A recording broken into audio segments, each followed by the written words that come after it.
Welcome aboard, all you wonderful groomers, pet stylists, and canine cosmetologists. You found the Traveling Groomers Podcast, where we discuss lessons learned from mobile and house call grooming.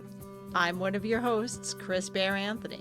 Any moment now, we'll be joined by my co-host and friend, retired mobile groomer and educator extraordinaire, Mary Oquendo, and very likely a special guest to help us chat about all things grooming, grooming industry related, and just plain fun digressions that I will totally wrangle back to topic. Grab those travel mugs and climb aboard to see where today's topic will bring us. Let's roll! Pet Edge is your provider for professional grooming supplies at great prices. Check their website often for new products, sales, and special offers. For a limited time, save 5% off your order with promo code TRAVELER5. Find what you need to succeed at petedge.com. Ta-da! We have a guest, Mary. I see that. I just want to make note that when you mute yourself because you coughed, you also muted the opening. Mm-hmm. You know, Mary. Yes. Mansplain that to me some more. Mansplain my editing and how I edit this later to me. Tell me more about how I'm going to edit that later and that it makes not a difference. Okay, but you said you don't edit the video. But you had Angie create, I said I very lightly edit the video. Angie created a whole open and close. The entire open gets cut. Ah, okay. Never mind. Carry on. You see what I have to do. You see what I have to live with, Kirstine. You see this? Got it. The trust she has in me is just mountainous. Maybe I'd be just like, I don't know what's going on. Just whatever. Hi. Mary, you get to introduce our guest now because I'm just going to keep chuckling and you're making faces at me. Okay, so we have a very special guest today, and that is the one Kirstine Reynolds. Kirstine. Yes. Oh, there's an E at the end. That's right. Yes. Kirstine Reynolds. Sorry, I'm making my video shake. I always forget the E. And I would like to say, before I go into how much of my life now is your fault. Me? And yes, your fault. Okay.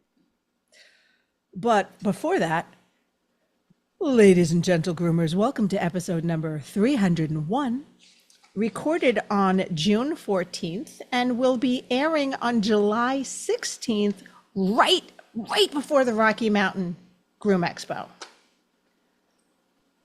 Right before. So yes, your fault because you have Mary and Pippin, I want to say. Yes, I have. I've got Bilbo and Mary. No, Bilbo and Mary that aren't Maine. Bilbo They're and Mary. Norwegian forest cats. Maine Coons. Yours are Maine Coons. Okay. Mine are Maine Coons. Yeah, a little bit bigger. Not bigger than my Magnus. Fluffier too. Magnus Thorson is about 26 pounds. He's my goodness, that is huge. He's all Norwegian forest cat, but I saw these gorgeous big floofy cats and I'm like, well, I always wanted a Norwegian forest cat. These cats are so gorgeous. I should get some too. And yeah. Mm-hmm. So are yours? So my two are sweethearts. Oh, they're so good. The sweetest boys. And I've had cats my entire life, and they just they're unlike anything I've ever had before.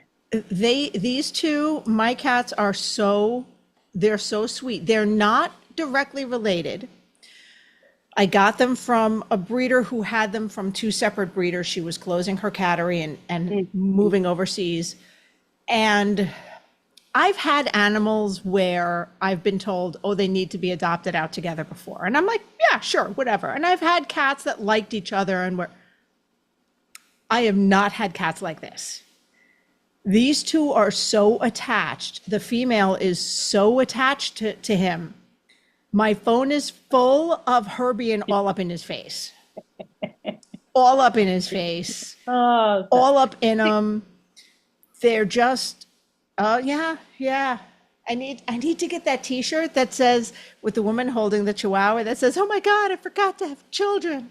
Because Yeah, I could talk about cats all day long. I adore my kitties. oh, it was going to happen, but that's not a scary thing. Although bringing two more groom animals in the house, and even as a even as a cat person, I didn't realize how much grooming they needed. Yes. So when I was just at the US Pet Pro Classic and I picked up a comb from the Utsumi booth. And so I'm actually going to post a review about it on TikTok because it's amazing. It's amazing. Did you have it? Did you have it grabbable to show me? I do. We need that early review. So yeah. So have you seen this? Now see, I have a pink line comb, but I don't have one like that. You have a bigger one. I have a bigger one that's more fragile that I wouldn't think to use on a cat. That's got a pull-out undercoat like nobody's goddamn business. Goodness. So I recorded myself combing Mary. So I've seen these, and so I have purple everything, and I've seen these and just thought that they were a fancy design, but that's like silicone or. It's something. It's like some texture. So it has a grip to it. And so I was combing through Mary and oh my gosh, that pulled out so much. Who makes and the comb? That's Utsumi. Utsumi. It's $140. Yeah. That's why that's what I let me be clear, because somebody's going to try to take a sound bite and twist this. I don't hate Utsumi combs. I do not hate that they are priced the way they do, the way they are. I hate that they are priced the way they are, and I love them, the bastards. Yes. I have multiple Utsumi combs. I have a couple of their shares, and I wish they didn't work so well. So, or I wish I was independently like a millionaire and I could, fund my obsession with new products and stuff. Yes. Anywho, so we were also talking about things before we started recording. We were talking about doing things that scare us, and I think that's important because that's how we grow. Because if we never face that, that's always a limit. And it's okay to be scared of something, but it's not necessarily okay for that to stop us from doing things we need to do. And one of those things, you and I started talking about breast cancer and being breast cancer survivors, and nobody tells you how much of it is just whip your top off and whip out the girls in front of people and let's share pictures with people I met 5 minutes ago online. Show me your scars. My scars just happen to surround my areola. Okay, whatever. Here you go. And I've lost my sensitivity of what's appropriate to discuss in like public places. Same. Like I was at church and I was joking about I had the spacers in and those spacers, they had air at the time. And so I could play my breast and it sounded like drums. And I'm in the middle of my church's foyer discussing this. And I'm like, oh, wait, that probably is not appropriate to say here. And I'll talk about them to anyone and just, and I was a very modest kind of, Yes. I grew up with 6 brothers, very religious family. I mean, we didn't talk about this stuff at all. And anyone. And my mother comes from a time where she doesn't want to carry the bag that has the pink ribbons on it because that references breasts.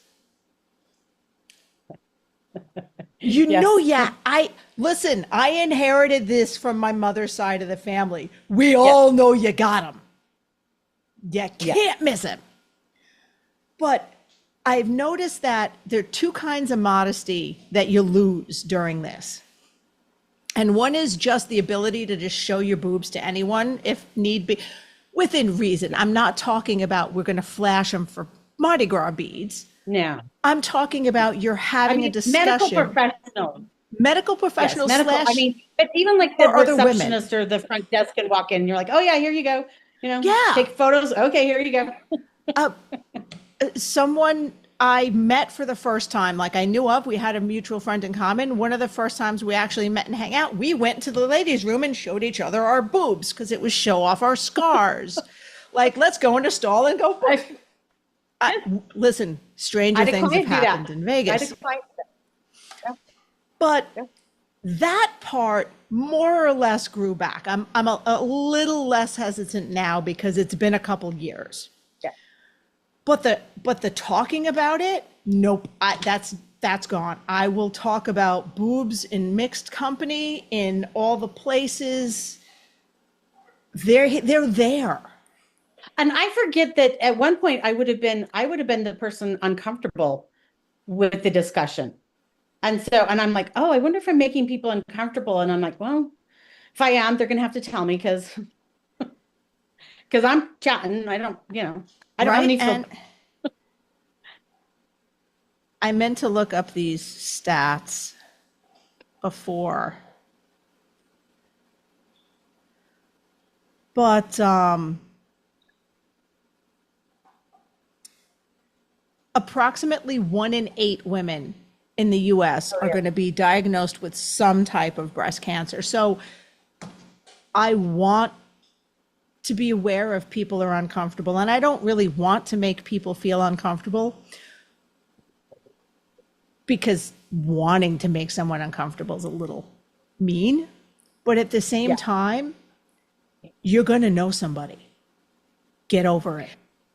I want to normalize being able to talk about this stuff, because when I got my diagnosis, I thought that I have no family history. I don't have the genetic markers. I'd been tested. And I thought I knew nobody who'd had breast cancer. And yet, so of course I announced it on Facebook, and everybody, then I'm getting all this feedback of, I know a lot of women who've been through it and had recently been through it, but I had no clue, because maybe people have, they feel like that's not something they want to share. But for me, I just want to normalize that, women are going through this and what we're going through, and just make it okay to share. But I'm that way about, with the depression that I've struggled with in my life. I'm open about my ADHD. I'm just open about what I'm experiencing because it's what I'm experiencing. And I don't think we should have to pretend, this isn't, an acceptable, topic for discussion. I don't believe that, what we're experiencing is normal. People are going through this. Yeah, it is. And, and it's about time to hit that second button. This time I'll pretty much find where it is right away. Yeah. I love being a house call groomer, but I hate doing laundry or worrying about asking my clients for fresh towels. Raypet has solved those problems for me with the Wet Pet disposable towel. Taking up much less space than traditional cotton towels and easy to wring out and reuse, these super soft, comfy, absorbent towels eliminate any cross-contamination concerns between pets, and now their new smaller washcloth size can even help those sensitive eye areas. Great for cleaning out wrinkles gently and thoroughly. Need to keep water bowls for your clients on hand that are easy to disinfect, but hate all the room traditional clanky metal bowls take up? Or just have a very active pet? Their collapsible silicone bowl comes with an aluminum D-ring hook that can be attached to your pet's leash or anywhere else in your van for easy storage. You can get one by itself or in their handy travel kit, along with a set of 3 tick removers and 1 small wet pet towel. So stop by their website to check it out, raypet.net, and tell them the Traveling Groomers sent you. And Mary, aww. Something for the viewers to see. Yeah, Pooh's now sleeping in my sweatshirt. This is Acorn. He's my Karen Terrier. He just turned a year old. And I got to meet Acorn. Yes, he's a Teton. He's right? a sweet. He was at Teton. I got to meet Acorn and the famous Petunia. Yes. Oh, yes, the infamous Petunia. The infamous. Oh, okay. Petunia is so infamous that later that weekend, I was talking with a Kerry Blue person And she even went, oh, and there was this whole kerfluffle a couple of years ago because there was an oops litter. And I'm like, oh my God. So I call Petunia my oops-a-doodle because she wasn't planned. Because the people, oh, what kind of breed is she? And I'm like, I can't call her a doodle, but she is one. She's an oops-a-doodle. So she's proof that it's not all humans' faults, and that poodles are in fact dogs and will screw anything. And that you can't trust husbands. And that you can't trust husbands. And shit happens. Dude, shit. Dude. Shit happens. Yeah. Oh my God. So yeah, there's a lot of things I think we should normalize talking about because they are a bigger part of our lives and a bigger part of the world than we let on. And especially with grooming, hair in the mouth. Especially with grooming being a female-dominated industry, a lot of things that affect us, we should be able to talk about. I completely agree. Yeah. And I practice it. You can ask me anything. I mean, I will, I pretty much will talk about anything. So I didn't realize how much I talked about it until I was at a trade show and somebody was like, so how are you doing? Like, how are, and she like, how are you doing? And I'm like, your breasts become topics of conversation. Like, I mean, I finally had my reconstruction surgery. So I finally got the spacers out and, oh, nice. And I had a 6 months recovery. And so people are like, oh, you've got your boobs. Now, yes, which one did you go with? Did you go with them like doing the tummy tuck and creating? Oh, isn't that amazing? Not as much as you would think. Damn it. It's not a tummy tuck. No, so you just bust my balloon. I know. And I was kind of, but okay. So the funny thing is that I don't like people to feel sorry for me. So I was like making jokes about, oh yeah, I'm getting a tummy tuck. And so I totally downplayed the seriousness of the surgery. The surgery is actually more serious than getting so I had a bilateral mastectomy. Mm-hmm. But what they did is they took my lower stomach, they cut it out, sewed the top and the bottom together, and then they use that to reconstruct the breast. But it's not a tummy tuck. Basically, I have my gut, and then it goes to nothing. So you see that? Uh-huh. I have to wear suspenders now because apparently it was my gut that was holding up my pants.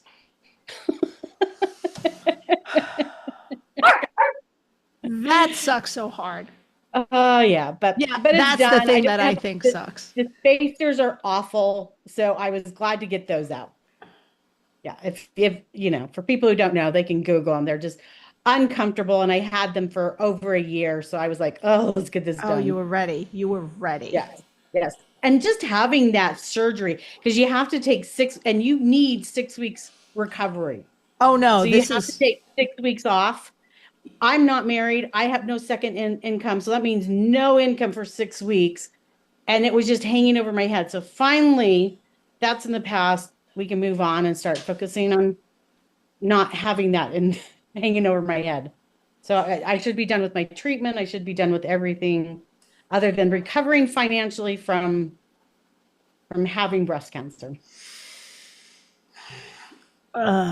Similar situation. And the thing is, you don't realize how much you do with your arms and how much those muscles are engaged and involved. And I would use putting away the dishes. For me, that wasn't bad. Yeah. See, for me, it wasn't so. Yeah, it was. So they did nerve blockers. I couldn't feel anything. And I, in fact, kept on like doing stuff I shouldn't have been doing because I couldn't feel anything. And so the recovery for like the mastectomy and the recovery even from the reconstruction, no problem at all. The recovery from having my stomach cut, oh, that's been bad. That's been hard. So, but breast wise, no big deal. I mean, reach, I could do, and I had to remind myself, no, I'm not supposed to be doing these things. See, and I didn't get the nerve blocker, so I would use emptying the dishwasher as my therapy, where I would very slowly put away the glasses on the top shelf, and I would do things like try to bring the dinner in, and I'd have a plate in each hand, and I'm like, oh, this isn't, and I get like 4 steps, and I'm like, oh, honey, help, no, come get this, nope, and he'd like, I could have done it, and he's like, oh, you should have called me to get it, and I'm like, I thought I could do it, and I got halfway, and everyone went, nope, I noped out. So is this a difference, like women who have children and like they decide to, one has an epidural and the other one's, I'm not getting an epidural because I wouldn't have surgery without the nerve blockers. Lifesaver. Okay, so from the one of us who have had kids, yes on the epidural. Okay. Yeah. It really wasn't discussed as an option for me, probably because they did one big surgery and they did everything at once for me, because I was BRCA negative, which I was shocked at because I'm 3rd generation breast cancer. Wow. I thought for certain, I was prepping myself for that. I was prepping myself for the double mastectomy, for how I was planning on rebuilding. I was stress eating to build up that extra fat to make the new boobs. There was reasons. I was prepped for what I was going to do if I lost my hair. So they did everything at once, and they just had to do a lumpectomy. And my breast surgeon tagged out. She got the node, she got the lump they needed to do, and the plastic surgeon came in and he made them all equal. And that's probably why they didn't do the nerve block, because when there's concerns with, wow, maybe a little bit of modesty grew back. So the way they do it in that surgery is they literally cut around your areola and lift those off and put them over there. Oh God. Put them on the side. They just put them on the side. Tack them to the message board. And then they do a line down and like under and like open it up and shove it back where it needs to be and do the things they need to do. And then they'll sew it back up and they'll sew the areola back on. So there's always the risk of nerve damage. So I'm guessing they don't want to do the nerve block because they want those nerves firing. And my tumor was the size of an avocado. Oh, Jesus. So a lumpectomy was not an option. So it was going to be a mastectomy from the very start. I wanted to have both removed because I figured if the one side was at a higher risk for cancer than the other side was too. So I had the bilateral. So they cut them off, all gone. And then they stick what are called the spacers, which are like little airbags. They're almost like implants, but they're not. At first, they're empty, and they have a little port so they can pump them full of air to begin with. So they literally stretch out your skin to get you to where. Yes, and they do that so that, because I didn't have to have chemotherapy, but I did have to have radiation, and so they want to keep that skin stretched out and supple. And so eventually they take out the air and they put in water, saline. But yeah, so the lumpectomy wasn't an option and it was all gone, everything gone. So I can have an areola tattooed because they took both of them. I'm like, I joked about having emoji, a little smiley emoji tattooed in place, but I'm going to do, like, you've seen the mastectomy tattoos. I think that's what I want to do, is just when my skin's completely healed, I'm just going to put a beautiful scene. And that's how I found my tattoo artist, is because she does the nipple reconstruction tattoos. They'll also like take a bit of skin from somewhere else. Like if you really want texture. And they can rebuild one. Yeah. Now it's not gonna, I don't think it's gonna have the same sensitivity a nipple's gonna have. I think it's supposed to just look like one. And I'm like, look, if I can not have headlights in cold weather, it's not the greatest perk ever, but I'll take what I can get. So technically, I could legally go topless. I wouldn't because I'm all scars, but And I also kind of like the idea of the mastectomy tattoo, just the something beautiful. I thought a pond scene, so like cattails and lily maybe pads. Yes, actually, lily pads. But I wanted to like a dragonfly. Something beautiful, because for women, for me, I wasn't comfortable developing because I started developing when I was 10 years old. Let me tell you, I was not prepared. And so I had to come to terms with my breasts, and then I came to terms with them, and then they're taking them away.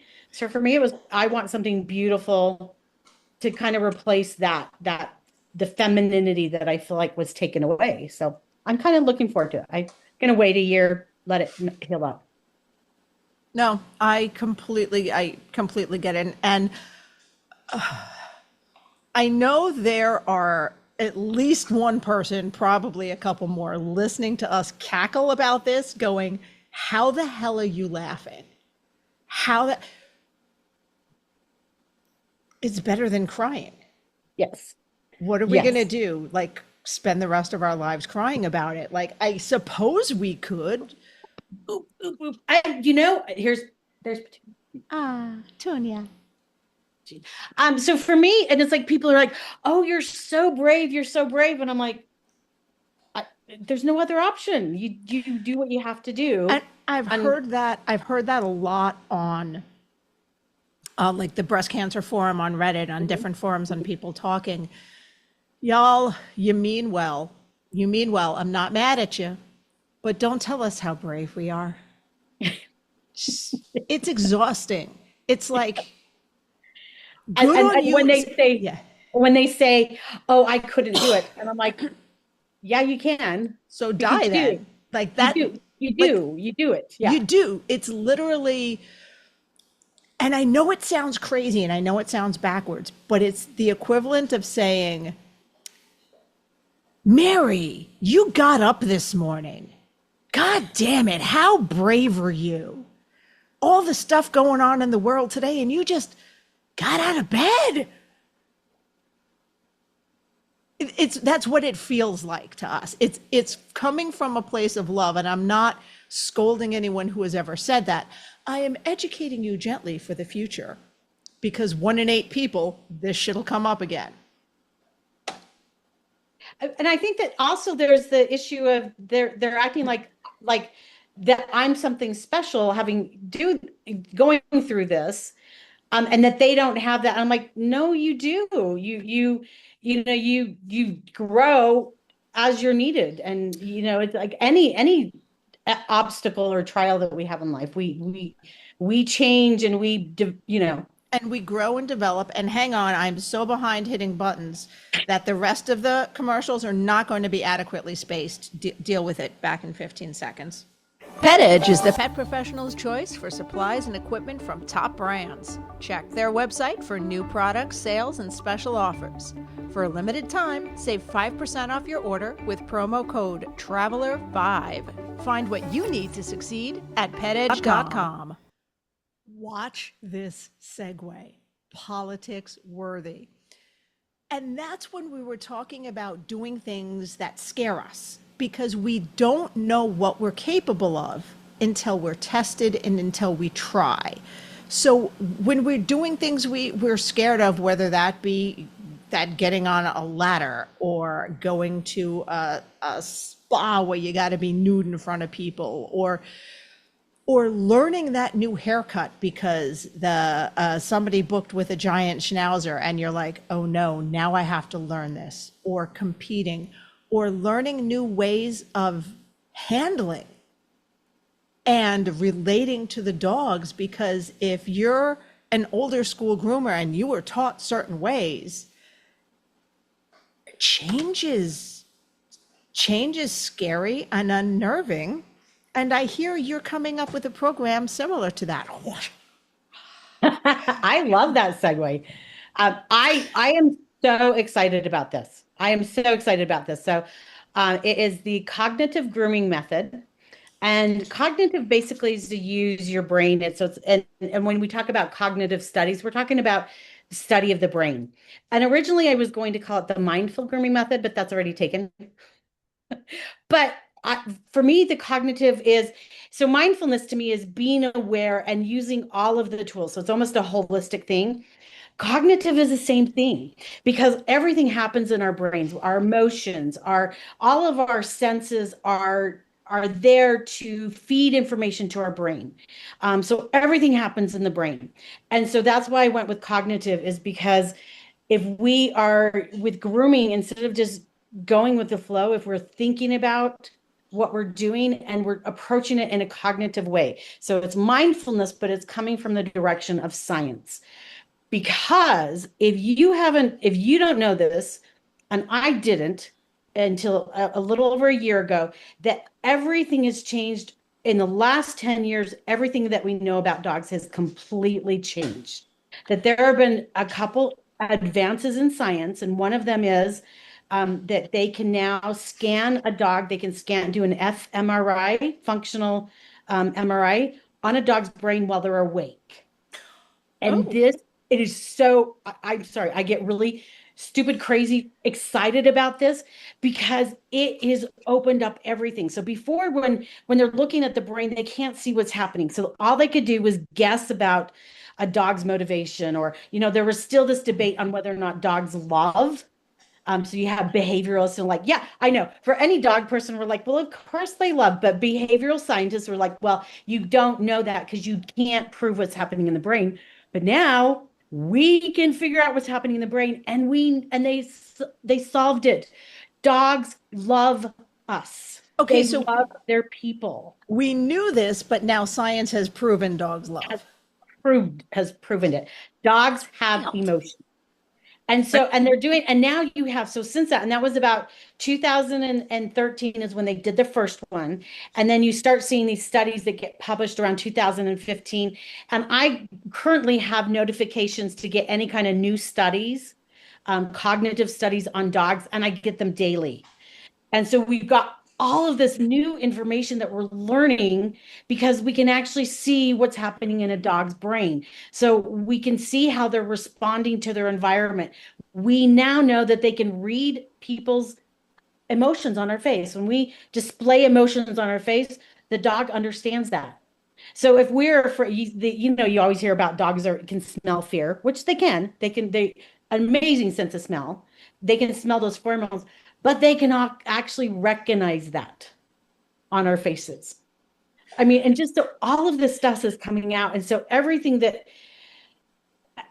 changed. And so I began grooming 18 years ago. And all of the information that I was taught about dog behavior is changed. So the alpha theory, you've heard about the alpha theory, that completely debunked. It has been disproven. It's not, and we have the science now. So we knew that's been disproven a long time ago. But right now we have science to better understand how to work with dogs. And I always joke that I'm not a dog trainer. This isn't about training dogs. This is about building a relationship of trust with the dogs that we're grooming. And this is all about how to do that using all of their five senses, using all the tools that we have available to us now. Smells, we've got DAP, dog appeasing pheromones. There's so many tools that we can use now that can build trust with the dogs we're grooming. And that helps us to work with the dogs. That helps them to behave better. That means they're less stressed out. It just is, it's a benefit for the dogs, but it's also a benefit for the groomer. So I'm excited, very excited. I'm excited too, because there's a lot of stuff that we've been saying. We go all the way back to petgroomer.com. Yes. From there. Okay. And which some of this was mentioned. Okay. And what happened to people like us, Kirstine? Yeah. So one of the stories that I tell in my class is when I was a brand new groomer. I'd been grooming for 3 months, and I had a Lhasa Apso that was beyond my skill at the time. And I was so frustrated. I was so angry and frustrated with this dog that I wanted to groom, or I was trying to groom. I felt like I wanted to murder this dog. So I come home, and this is before Facebook, and I went on petgroomer.com, and I was honest, because I am, and just like, and asked for help and asked for people, what can I do? And I was roundly, soundly, thoroughly attacked and told I was a horrible person. I was a horrible groomer, that I should stop grooming right now because I had freely discussed my frustration.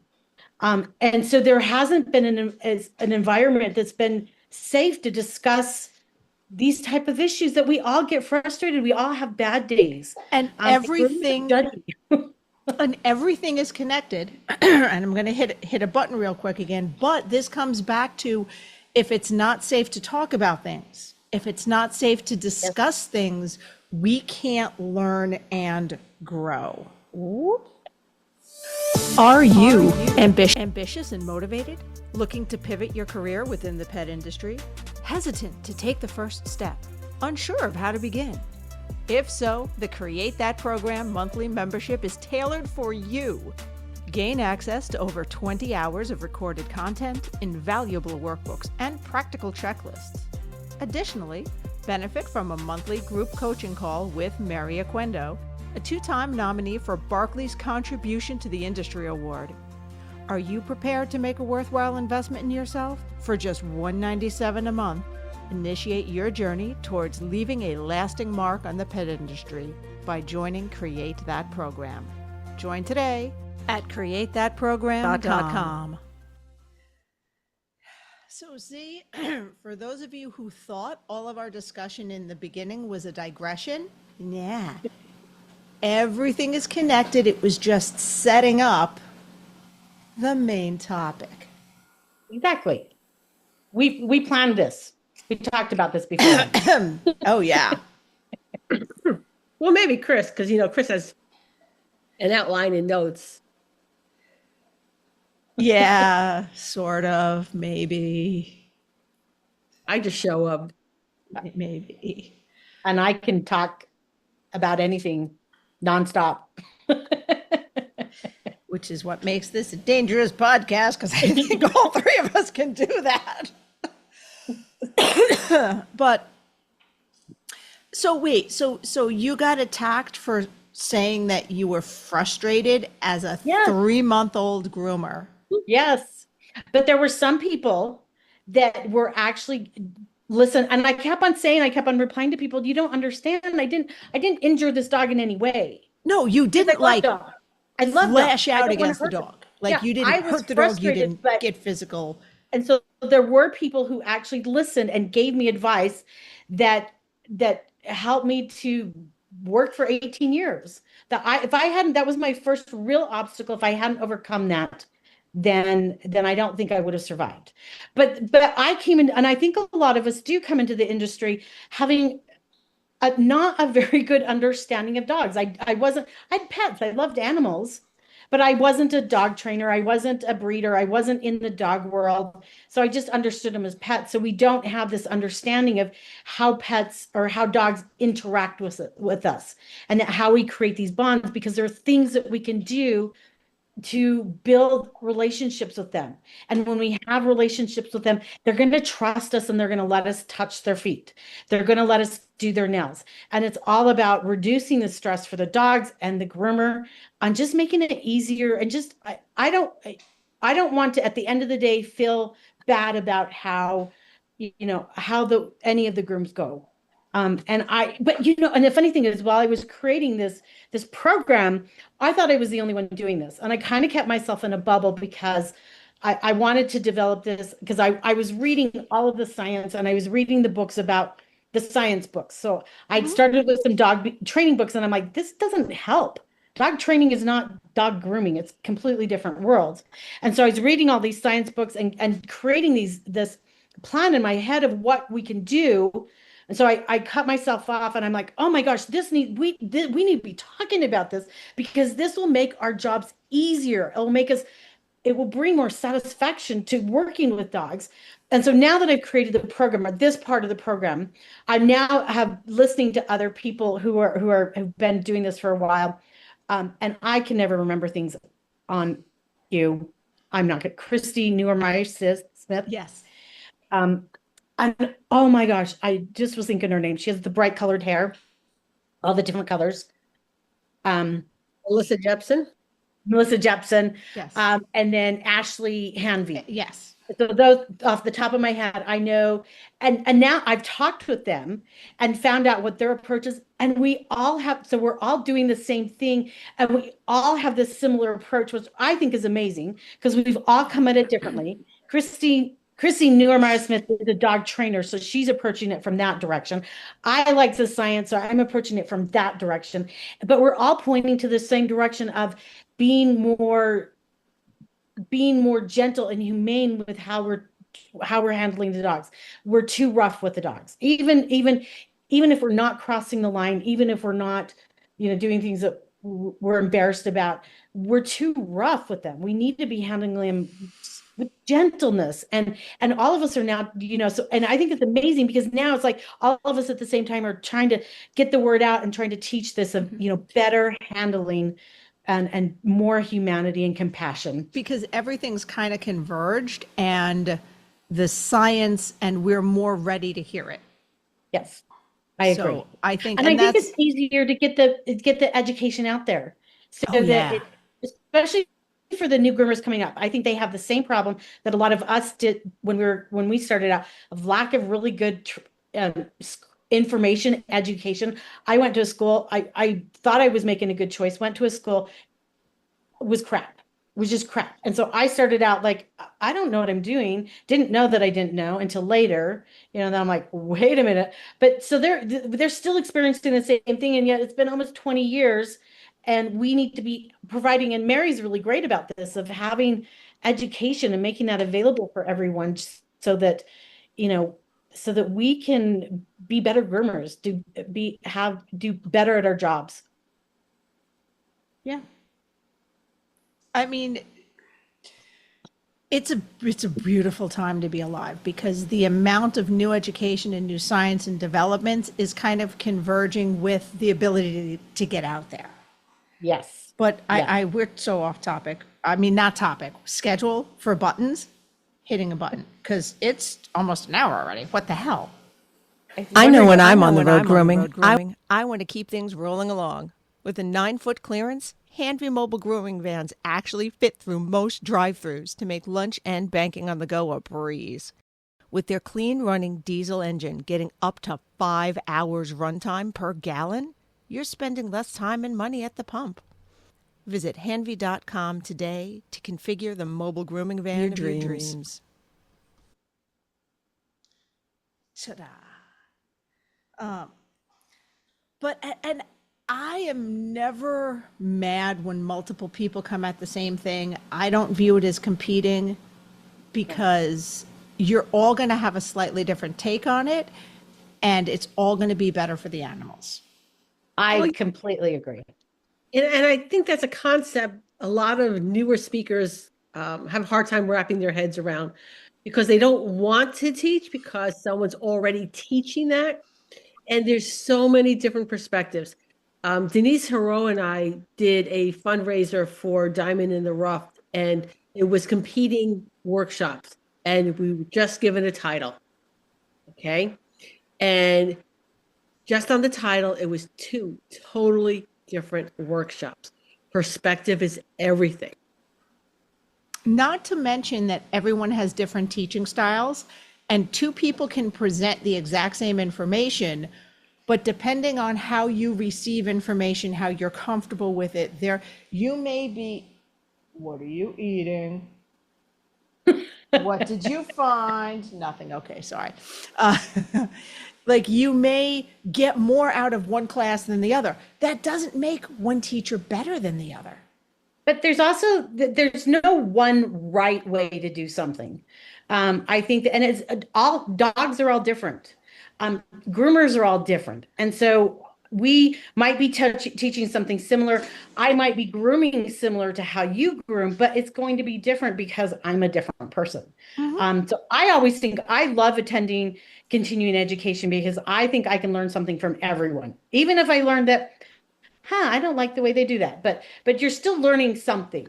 So I'm excited, and there needs to be more of us. Yeah. That I talked to a couple of people after US Pet Pro Classic, and they were thinking of, they want to teach some classes. And I'm like, we need the more people, the better. So we need to really, how many competitive groomers are there out there? I mean, dozens and dozens. Mm-hmm. So we need to have the same thing with educators. Every state should have, their own supply of educators that can support their local grooming industry. I absolutely do. It's in my soapbox for a really long time. Yeah. I started. I got it. My only side soapbox to that is to make sure we're giving out correct information. Yes. Because I've heard some things. Yes. Yes. And well, and one of my soapboxes. So I love debating. I love discussing things. And my biggest issue is that there are facts, and then there are opinions. And we need to be, and I try so hard to be specific of, I'm getting this fact from a study that it's a fact as far as we know it. This is my opinion based on it. And it's in our opinions that we can differ and that we can learn from each other, but that we need to still be making sure that it's fact based. And part of my problem with this is the industry has not been fact or scientific based for so long. People can use words that are scientific words, but they're not using them in the scientific manner. They're using them in the way we've always used them, which is not scientifically correct. So now it looks like two people are over here. Am I making any sense? I'm trying to be vague-ish. I think I understand what you're saying. On purpose. No, I think I understand what you're saying. And I mean, unfortunately, that's just a matter of, of experience. And I think that there's more of it. So I've got my groups on Facebook that are very science-based, and I've offended people because I have no problems calling people out if they're making statements that are not fact-based. And I will ask them to, hey, you've said this, but, but this is, the chemistry, and this is the science behind it. And I've got the study that discusses this. So what is your basis? So I think that there's a core of us that are pushing for that are pushing for fact. And I encourage people always to, if I say something that's wrong, please tell me, because I don't want to be teaching that, so I think we're trying to go that direction. All right. So make mention of your groups on Facebook. Oh, hang on. Wait, let me hit a button and then we'll make mention of all of the things, because we got one more commercial. I'm Chris with Evolution Shears. And I like having good quality shears, but there's no need to pay either an arm or a leg to get fantastic quality shears here at Evolution Shears. No arms or legs required. Right, guys? Can we have our limbs back? Yeah, anyways. Sure. Wait. Today. And I lie, I was born with a pair of swivel shears in my hand. That's why my mother and I have such a contentious relationship at times. She hasn't forgiven me, as she should not. There's no coming back from that. Anyway. So yes, tell us about some of your Facebook groups. So I currently have 3. The the one that's most popular is shampoos in the grooming industry. Am I in all of them? I have to check now. Go ahead. I have a brand new one. So, and you're not in that one yet. So shampoos in the grooming industry is a group that is for discussing shampoos and any of our liquid products or any of the products that we use, shampoos, conditioners, hairsprays, any of that kind of stuff. And I very much keep it to a science-based, fact-based, and we're really fortunate that we have members of representatives of of the shampoo manufacturers, and some of them are great about answering questions. So it's a way to ask questions, get recommendations if you've got a special situation. The other one I have is the science of pet grooming, I believe. Science of grooming, something like that. Really? And that one is one I created a couple months ago because all of the stuff that I was studying for the cognitive grooming method I was like, oh my gosh, I want somewhere I can talk about this. And I want it to be somewhere where we can say, hey, science. It's nice that that's how you feel, but we need to talk about science. And so that one is one for science, any science topic having to do with grooming. And and I just created the Cognitive Grooming Method group so that I could, because I had a lot of feedback at my classes so I just taught these new classes and people are so excited and have all these questions. And I wanted to be a place that I could share more information about all of these things, about the studies that are coming out, like the one where dogs can recognize face motions, where I could actually go to the group and say, hey, look at this study and this is what this says and this is how we can apply it. So that one's brand new. I literally have 2 people in it right now. So you can ask to be added to any of the 3. And I could have sworn I was in the other one, the first one. The shampoos, I would have thought you were. I would have thought I'm unless I can't spell shampoo, which, shut up, spelling's not science. So shampoos, I think it's such an awkward title for a group, but I was like, I don't know what to call it. Somebody's like, you should make a group. I'm like, this is like 13 years ago. I'm like, okay. I'll look elsewhere. I was like 98% sure I was in that group because that's the group where you have the serious discussions. That one's been around a while, and it'll be, it's polite arguments. It's arguments, but it's always polite and like, hey, show me the science. Yeah. There are hills that I will die on, and one of them is limonene and using it on cats. Oh, God, yes, please. And that's one of the topics that I will absolutely argue and just, they'll have to get through me to. Yeah. I'm sorry. I do listen. I'm not saying negative things about anyone who uses them. I'm just saying you don't know what toxicity builds up. And I am, okay, true story. I can't always control what comes out of my mouth, even times that I should. So it was after I taught a class, and the class had nothing to do with cats or shampoo or anything. And it was about using essential oils in your salon. And all I said was, maybe don't use an essential oil diffuser if you groom cats, because they lack the enzyme to process XYZ. And I didn't get into it because I have a bad habit of wanting to dive through every rabbit hole, and I don't have time. So I just kind of look at that and I'm like, okay, I trust, and leave it be. So somebody came up to me after the class, and I 100% was behind a booth and should have kept my mouth goddamn shut. I was either right inside the booth or like right outside it, but it was outside the class. And they came up to me and they went, just so you know, you're going to die when you hear the next 2 words out of my mouth.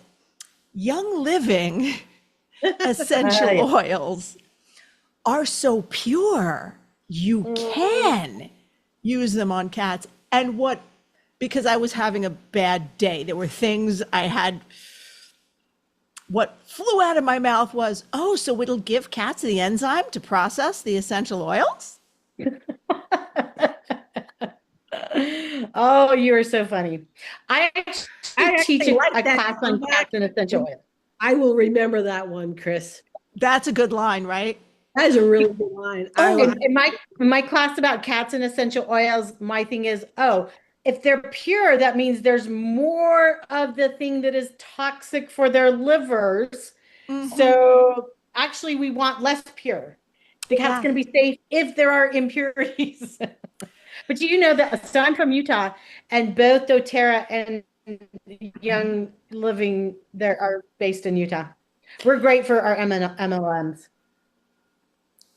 Listen, off air, I'll tell you the comeback that's been living rent free in my brain. On air, all I'll say is I got it from the trailer for the Saturday Night Live movie, because I am not saying this on air. Saturday Night Live. Saturday, like live from New York. It's Saturday night. Oh, yeah. I'm thinking of the John Travolta movie. Oh, okay. Do my staying alive. Yes. No, it is. I heard it just a snip in the trailer for that, and I simultaneously clutched me.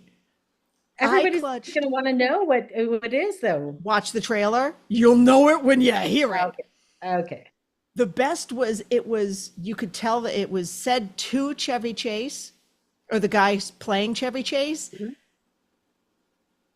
And he went, the look on his face, you'll know it. Watch the trailer. You'll clutch your pearls. And I am just literally, part of the reason it's living rent free is like, if I had a reason to say this, I want to remember it, to say it. Well, join my groups, because if you like a good debate, you can come join where I insist that people are polite, but we can discuss these things. And if you want to start a fight, say, should we be using Dawn dish soap on dogs? And you can start a fight. Look, just go to Fight Club. Just go to Fight Club if you want to start a fight. But so where else are you teaching your class places, or are you trying to get it online? I'm trying to get it online. That's my next step, is I want to make them. So I have planned an entire curriculum of things that we need to know, education for groomers, and make it online. Have you talked to Angie? I was just about to say, you need to talk to Angie Coates to get it, who is now the proud owner of Positive Educational Training. Oh, about getting that online. Somebody sent me a message, and it might have been Angie. Okay. I'll have to double check. I can't. My memory sucks. Hormone blockers. They do bad things to your memory. Yes. Oh. Wait, bringing it back to breast cancer. Wait, did they put you on tamoxifen? A different one. Letrozole. Okay. Oh no, they put me on that after I bitched about the tamoxifen. Oh. Which basically puts you into like instant menopause. These hormone blockers. Yeah. I was already through menopause. Okay. And affect me that way, but they've created brain fog and memory problems. Yeah. Which is why I started learning Chinese, because I heard that learning a new language is the best thing you can do for your brain. So I'm currently studying Mandarin Chinese. I was gonna bring that up as a wrapping up topic, because I kind of want to learn Korean for the two silliest K-pop? reasons ever. Not K-pop, K-dramas. Oh. The K-dramas. Oh my God. The K-dramas, number one. And number two, my new favorite food is tteokbokki. I'm positive I am mangling it. It's rice cakes It's like little like stir-fried rice cakes. Dukpak. Yeah. But I feel like I should be able to pronounce one of my top 5 favorite foods, right? It's delicious. Yeah. No, it's been fun. It's been funny. I've been studying it since January. And so, yeah, if you want to challenge your brain, learn something new. It's rough. Yeah. All right, Mary, what are you challenging your brain and going to learn? Okay, so I'm on the planning committee in Clallam County for the Clallam County Animal Response Team. We don't have one. So in the event of emergencies and disasters.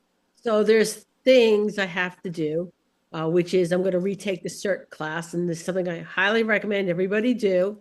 But it's been 15 years since I've taken it. It's a 3-day class. It's free, right? It is so worth your time to take this program. And then I have a bunch of FEMA classes I have to take. And they're not easy classes. After I failed one of the tests because I thought it was easy, I was like, oopsies. Maybe you should actually study. Maybe I should pay a little closer attention and retake the class and then take the test again. So that's where I'm at. That's a good one. So yeah, I'm starting my cat certification with IPG. I'm challenging myself to feel like I do a lot, but do different things. And not just go cook tteokbokki and because it's delicious. Learning new things is how I have kept away burnout. It's just keeping my brain going and learning. I would go to seminars and learn something new, and it just keeps me excited about grooming. Yes. So what's the next trade show you'll be at? I don't have one set up yet. Okay. So somebody wants me to come, contact me. Okay. I'll give you the names. I'm ADHD, so if anything requires planning, I struggle with pre-planning. And I will give you the name of someone to reach out to for probably not this year, but maybe for next year. Yeah. And I think I next year is where I'm really gonna start focusing and trying to try to be at more trade shows other than the ones that are easier for me to get to. Well, Colorado's not too far for you to get to. It's not, but I didn't put in an application. So I didn't prepare ahead, basically. Okay. Well, that's what I'm saying for next year. I have the names for next. Definitely Teton next year. I'll be there because I love Quincy. Hopefully the Colorado and hopefully US Pet Pro Classic again. Yeah, maybe Arizona. Does Arizona have a trade show? It will this year. Ooh, I don't know how much is finalized, but it might be relatively. Let's see. It is I don't know if she's got the schedule up or anything, but it is this year, end of October, beginning of November. Nice. And I'm going to be away on Halloween, and I'm very. You can't come? No, I mean, I'll be there. I'll be there because it's a trade show, but I'll be away from home on my big holiday. Well, hopefully if it's over Halloween, they have like a, costume ball. That would be fun. That would be nice. But it's more, it's Halloween for me is not just like a party holiday. It's kind of like, it would almost be the equivalent of being away from home or a place of worship on Easter Sunday. So basically it's an obsession. What was that? It's an obsession for you.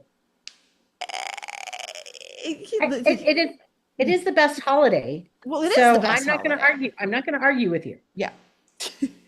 All right. But we almost stayed to right about an hour, and I'm sort of proud of us because we covered what we wanted to cover and then some in a timely manner. See, Mary, we can do things. Okay. Anything I'm forgetting? Anything you wanted to say, or any key takeaways you wanted to leave us with?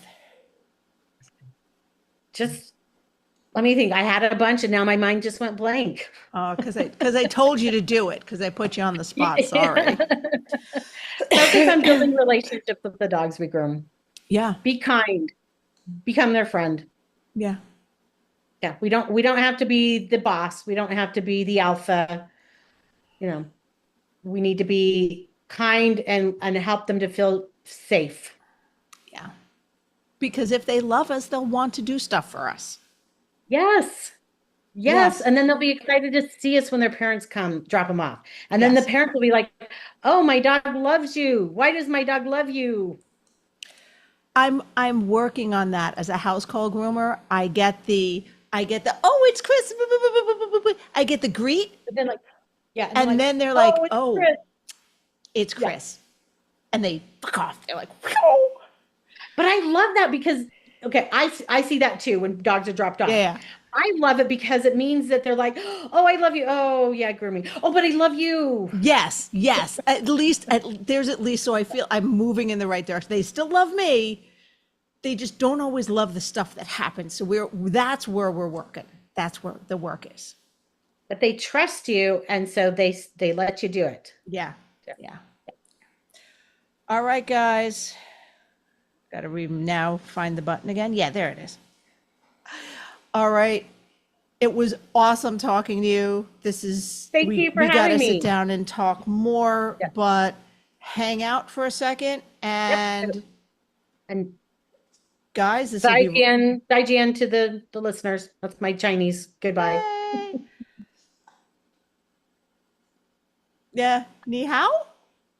No, that's the opposite. Daijian. Yeah, that's the two words I know. All right. Safe travels, guys. Well, that was fun.